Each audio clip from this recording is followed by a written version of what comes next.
ಹಾಗೆ ನಾನು ನಿಮ್ ಜೊತೆಗಿರ್ತೀನಿ.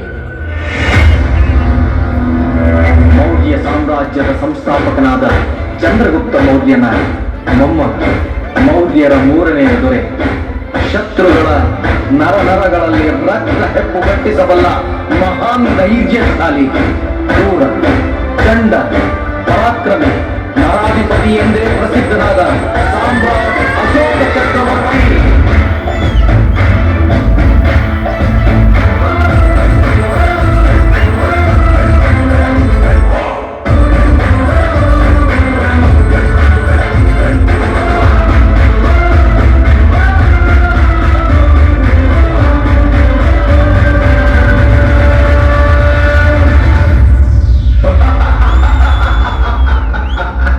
ಸಂಪದ್ಭರಿತ ಸಮೃದ್ಧ ಕಳಿಂಗದ ರಾಜ ಸಂಧಾನಕ್ಕೆ ಒಪ್ಪಿಗೆ ಕೊಟ್ನ?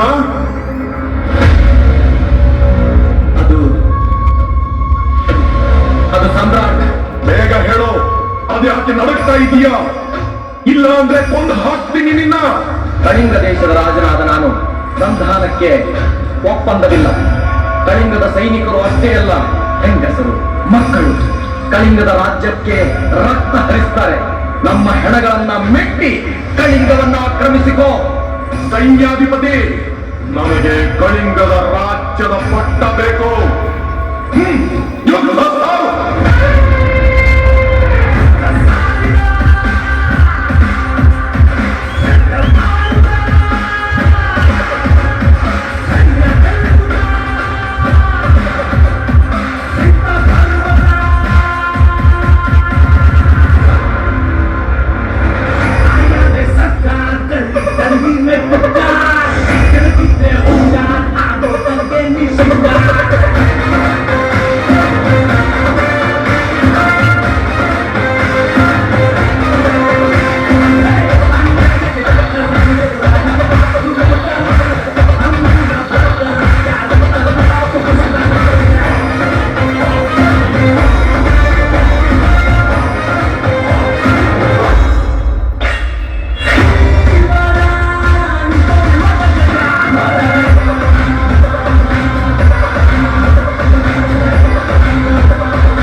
ಕಳಿಂಗದ 1.5 ಲಕ್ಷ ಜನರ ಆನೆ, ಕುದುರೆಗಳ, ಹೆಣಗಳ ರಾಶಿ ತುಂಬಿತ್ತು.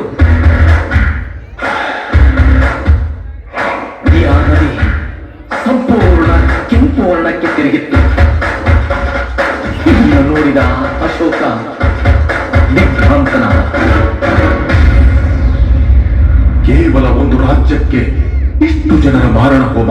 ಇಲ್ಲ, ಇನ್ನು ಮುಂದೆ ನಾನು ಯುದ್ಧ ಮಾಡೋದಿಲ್ಲ ಎಂದು ಶಪಥ ಮಾಡ್ತಾನೆ. ಇಡೀ ಪ್ರಪಂಚದಲ್ಲಿ ಯಾವುದೇ ರಾಜ ಮಾಡಿರದ ಪ್ರತಿಜ್ಞೆ.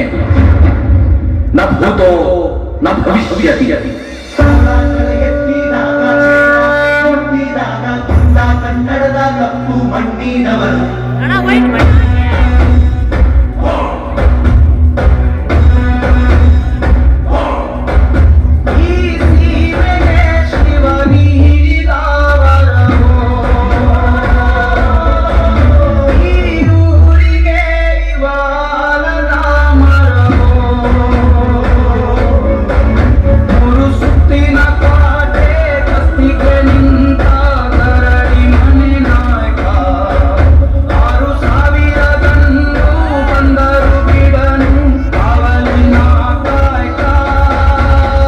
ಹಿಂಸೆ, ರಕ್ತ, ಕ್ರೌರ್ಯದ ಮನಸ್ಸು ಹೋಗಿ ಬೌದ್ಧ ಧರ್ಮವನ್ನ ಭಾರತಕ್ಕಷ್ಟೇ ಅಲ್ಲ, ಇಡೀ ವಿಶ್ವಕ್ಕೆ ಪರಿಚಯ ಮಾಡಿಕೊಡ್ತಾನೆ.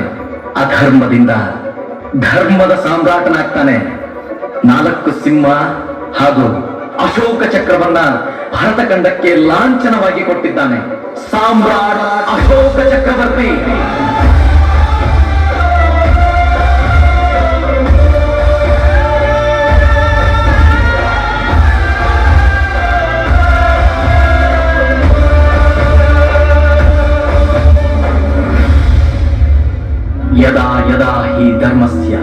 ಗ್ಲಾನಿರ್ಭವತಿ ಭಾರತ ಅಭ್ಯುತ್ಥಾನಾಮಧರ್ಮಸ್ಯ ತದಾತ್ಮಾನಂ ಸೃಜಾಮ್ಯಹಂ ಪರಿತ್ರಾಣಾಯ ಸಾಧೂನಾಂ ವಿನಾಶಾಯ ಚ ದುಷ್ಕೃತಾಂ ಧರ್ಮ ಸಂಸ್ಥಾಪನಾರ್ಥಾಯ ಸಂಭವಾಮಿ ಯುಗೇ ಯುಗೇ.